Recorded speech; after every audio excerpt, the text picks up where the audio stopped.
I will be starting in the next 1 minute. Some participants are still joining in.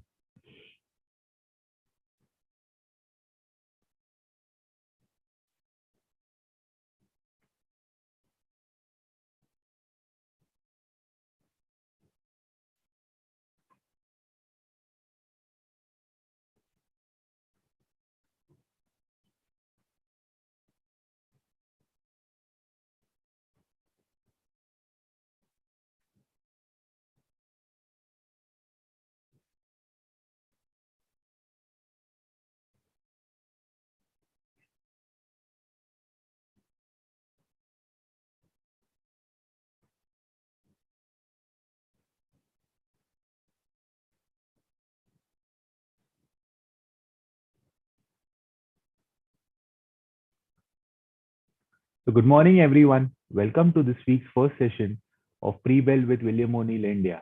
In this session, we'll take you through Nifty 50's chart placement along with its probable opening, some key global news and events, how US markets fared on Friday, how Asian markets are trading at the moment, and at the end, the sectoral placement chart for you.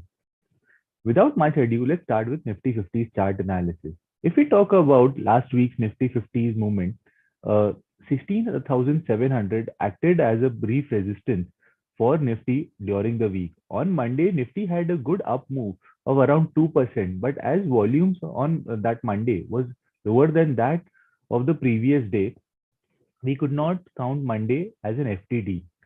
After that, we can see that the next two red candles and then the blue candle, the 16,700 acted as a brief resistance, and Nifty was quite volatile around that range. On last Friday, if we talk about last Friday's move, Nifty had a very positive opening and it traded above the 16,700 resistance. But a brief bout of selling during the latter half of the day took Nifty lower by 0.3%, and the closing was below the recent resistance of 16,700. Going forward, Nifty is still trading below its 50 and 200 DMA, which is not a good sign. But if a FTD comes through, that is an up move of 1.5% or above on volumes higher than the previous day, then we'll shift the market status to confirmed uptrend. If Nifty breaches its recent lows of 15,735, then the markets will be moved back to downtrend again. Talking about the key news on the Indian front first, Adani Transmission Limited to acquire Essar's Mahan Sipar transmission project for rupees 1913 crores. Coal Ministry expects 58 coal blocks to become operational in FY23 and aims to produce 138.28 million tons from these 58 coal blocks. NMDC, on the other hand, cuts prices again on fines and lumps by 1,100 per ton each. Total quantum of the last two cuts, that happened in the last week and this week, is around 28% on lumps and 36% on fines. Gujarat Gas has also cut prices on the industrial segment and gas prices by rupees 5. Government appoints Swarup Kumar Saha as MD CEO of Punjab and Sindh Bank. And on the US front, US jobs data remained strong as main non-farm payrolls. The key job indicator indicated that 390,000 jobs was added against consensus estimate of 328K. Unemployment rate came in at 3.6% against estimates of 3.5%. And average hourly earnings at around was up 0.3% month on month. So how the US and Asian markets fared through Friday and how currently trading at the moment. Despite the strong job data on the US front, all the three indices closed lower. Dow Jones, S&P 500 and Nasdaq closed lower by 1.1%, 1.6% and 2.5% respectively. However, if we talk about the Asian peers are trading in the positive territory at the moment. Kospi is trading higher by 0.4%, Nikkei is trading higher by 0.4%, Shanghai by 0.8%, and Hang Seng by 1.3%.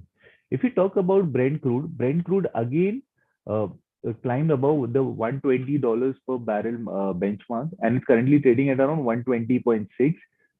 Why? Because Saudi Arabia raised prices sharply for its crude sales to 6.5 premium versus an average of Oman and Dubai benchmark at 4.4. This came in despite the last week's announcement from OPEC Plus to increase the supply by 648,000 barrels per day, which is more than 50% of the already increased benchmark. So the USD INR is currently trading around now 77.69. If we talk about the SGX Nifty is indicating a muted opening, but with a slightly negative bias. On the Friday's Nifty's close was around 16,584. Currently, around 8:30 a.m. it was trading at around 16,535, which is minor on the negative side, but we can take it as a muted opening for Nifty. So talking about the sectoral placement, uh, Nifty 50, BSE Sensex, and Nifty Mid Cap 100 still are in the rally attempt. Nifty Small Cap 100, Realty, Bank, Pharma, IT, Financial Services, and Auto are in rally. Um, uh, Energy continues to remain under pressure with the D-Day count at 6. Talking about their respective placements from the 50 DMA and the 200 DMA, auto is the only sector which is comfortably placed above its 50 DMA and 200 DMA at 4% and 3.5%. Even FMCG is minorly above its 50 DMA and 200 DMA. Talking about the other sectors, the IT is facing the most brunt as we've been talking about. IT is currently 14.2% below its 200 DMA and 7.5% from its 50 DMA. Similar brunt can be seen on the realty front as well. The reality is trading below its 200 DMA by around 12% and by around 5.5% below its 50 DMA. The broader market indices such as the Nifty Small Cap 100 is also not in a good shape. As we can see, it's trading around 12.8% below its 200 DMA and 7% below its 200 DMA. So that's it from site, and stay tuned to the space of Rebel with William Oli in India for your daily dose of market updates.